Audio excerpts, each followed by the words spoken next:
আমি সরকারের 180 দিনের কাজে বিশেষ করে মাননীয় প্রধানমন্ত্রীর যে ধরনের পদক্ষেপ উনি নিয়েছেন এই রাষ্ট্রকে আধুনিক বাসযোগ্য রাষ্ট্র হিসেবে গড়ার জন্য আমি এটাকে অত্যন্ত আনন্দিত এই কারণে 180 দিনের মধ্যে যেই কাজগুলো উনি নির্বাচনী ম্যানিফেস্টোতে উচ্চারণ করেছেন উল্লেখ করেছেন তা অনেকাংশেই বাস্তবায়িতের দিকে ধাবিত হচ্ছে শুরু হয়ে গেছে।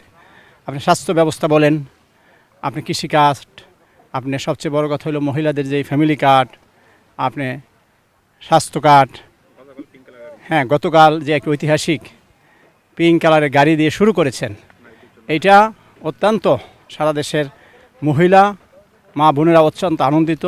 এটাকে আরও বড় সড়োভাবে সরকার শুরু করবেন যাতে 10 মিনিট পর পর প্রত্যেকটি স্টপেজে মানুষ গাড়ি পায় সেই ব্যবস্থা অবশ্যই সরকার মহোদয় করবেন। পাশাপাশি আমরা যেই কাজটা দীর্ঘ 10 মাস ধরে করছি, গত বছর সেপ্টেম্বর মাস থেকে শুরু করে বিএনপির সংগ্রামী মহাসচিব বর্তমান মনোনীত রাষ্ট্রপতি মির্জা ফখরুল ইসলাম আলমগীর সেই 12 নম্বর সেক্টরের শুভ উদ্বোধন করেছিলেন কাজের ধাপে ধাপে সেই কাজটা করে এখন এসে প্রায় 10 মাসে ঠেকছে। আমরা আশা করি আর 1 মাসের মধ্যে এটা 20 থেকে 1 মাস মধ্যে এটা আমরা চতুর্পাশে দেখছেন আপনি নার্সারি, আসলে এখানে রাষ্ট্রে আইন রয়েছে, সে আইনটা প্রয়োগ হচ্ছে না। এখানে নার্সারির যারা এখানে ময়লা পলিথিন কাটা ফেলে যদি ম্যাজিস্ট্রেট এসে এখানে তাদের ইনস্ট্যান্ট দাঁড়ায় জরিমানা করে দিত অথবা তাদের নির্দেশ প্রদান করত, এরা এই কাটাগুলা পলিথিনগুলো এখানে ফেলার সাহস পেত না। এবং কোনো দেশেই লেকের পাশে আপনি অবৈধ স্থাপনা নার্সারি আপনি দেখেছেন কি না আমার সভ্য ভালো উন্নত দেশে। তো সেই সভ্য দেশটা সভ্য একটা সমাজ করার জন্যই তো মাননীয় প্রধানমন্ত্রী চাচ্ছেন। তা আমরা সেই প্রধানমন্ত্রীর নির্দেশে সপ্তাহে 1 দিন, সেটা এখন সপ্তাহে 7 দিন চলছে। শ্রমিক ভাইরা 7 দিন কাজ করছেন, আমরা সপ্তাহে 2 দিন করছি, আমি বাকি 5 দিন আইসা অনেকাংশে আমিও নেমে কাজ করছি। তো মাননীয় প্রধানমন্ত্রীর একটি সুন্দর আধুনিক ভারযোগ্য দেশ গড়ার যে সংকল্প ব্যক্ত উনি করেছেন এবং যেভাবে আগাচ্ছেন সেটার সাথে আমরা আছি এবং আমরা একটা কাজের মাধ্যমেই নিজেদেরকে নিয়োজিত রেখেছি।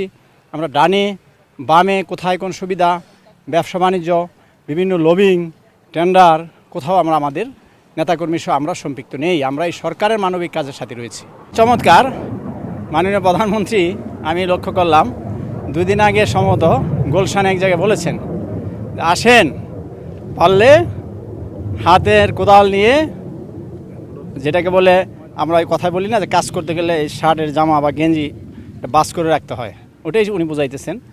নামেন রাস্তায়, এই সমাজকে আমরা একসাথে সুন্দর করি, এই সমাজকে বাসযোগ্য সমাজ হিসেবে গড়ে তুলে আসেন কাজ করি। কথায় না বলে একটি সরকার মাত্র 6 মাস, আপনি এখনই বলছেন ব্যর্থ, এটা তো আপনার বিগত সরকারের ধারাবাহিকতা। আপনি একটা সরকারকে ন্যূনতম 3 বছর সময় আপনি দিতে হবে। কাঠামোগত পরিবর্তন বলেন, সকল ক্ষেত্রে লোকবল বলেন, একটি পরিকল্পনা মাফিক আগানো বলেন, সব কিছু নর্মালি। এখনই আপনি সংসদে বক্তব্য দিচ্ছেন, আবার আপনারা সুবিধাও নিচ্ছেন, আবার বাইরে গিয়ে আপনি সরকারকে মানে যেটাকে বলে মানে এমন ভাষায় ব্যবহার আপনারা করছেন, অত্যন্ত এটা নিন্দনীয় একটা বিষয়। আমি মনে করব যেমন আমরা বিএনপির নেতাকর্মী, তারেক রহমানের কর্মী, আমি মহানগরের যুগ্ম আহ্বায়ক, আপনার বিরোধী দলেরও তো মহানগরের নেতৃবৃন্দ আছেন যারা নমিনেশন চান। মেয়র এক ভদ্রলোক আছেন, উনি ডাক্তার নিয়ে কিছু কিছু জায়গায় ওষুধ দিচ্ছেন, বিভিন্ন জায়গায় দিয়ে দেখি, আর মিডিয়ায় খুব বড় বড় বক্তব্য দিচ্ছেন। আরে ভাই, সমাজের সকল কাজেই তো আপনি মেয়র ইলেকশন করলে করতে হবে। আপনার জামাতের শত শত হাজার নেতাকর্মী কোথায় সমাজে বৃক্ষরোপণ করেন, ক্লিন কাজ পরিষ্কার পরিচ্ছন্নতা করেন, বিএনপি কোথায় যদি মনে করেন যে সরকারি দল অন্যায় করছে, জুলুম করছে, দখলবাজি করছে, আপনারা সেটা দেখে সশরীরে প্রমাণ সহ সরকারের কাছে উপস্থাপন করুন। মাননীয় প্রধানমন্ত্রী ওয়েলকাম জানিয়েছে।